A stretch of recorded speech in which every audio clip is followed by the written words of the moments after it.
بسم اللہ الرحمن الرحیم۔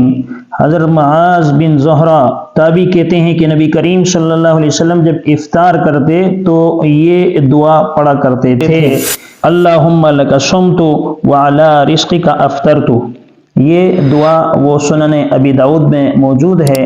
رسول اللہ صلی اللہ علیہ وسلم یہ دعا پڑھا کرتے تھے، لیکن آج کل ایک دعا جو ہے وہ مشہور ہے اور بعض فقہا فرماتے بھی ہیں کہ افطاری کے وقت جو ہے وہ دعا انسان کی قبول ہوتی ہے، اللہم انی لک صمت وبک آمنت وعلیک توکلت وعلی رزقک افطرت۔ اگر اس دعا کو بھی اگر انسان افطاری کے وقت پڑھے گا تو اللہ تبارک و تعالیٰ اس کی اس دعا کو قبول فرمائیں گے، لیکن یہ سنت سے ثابت نہیں ہے۔ سنت سے جو ثابت ہے، یعنی جس کا تذکرہ سنن نبی داؤد کے اندر آتا ہے اور جو صحابہ سے منقول ہے، یہ دعا پڑھتے تھے۔ اس کے علاوہ آپ صلی اللہ علیہ وسلم دوسری دعا نہیں پڑھا کرتے تھے۔ لیکن امام ملک رحمۃ اللہ علیہ فرماتے ہیں کہ اگر کوئی شخص جو ہے یہ دعا پڑھ لیتا ہے، اللہم انی لک صمت وبک آمنت وعلیک توکلت وعلی رزقک افطرت، تو اس کے اندر کوئی قباحت نہیں ہے۔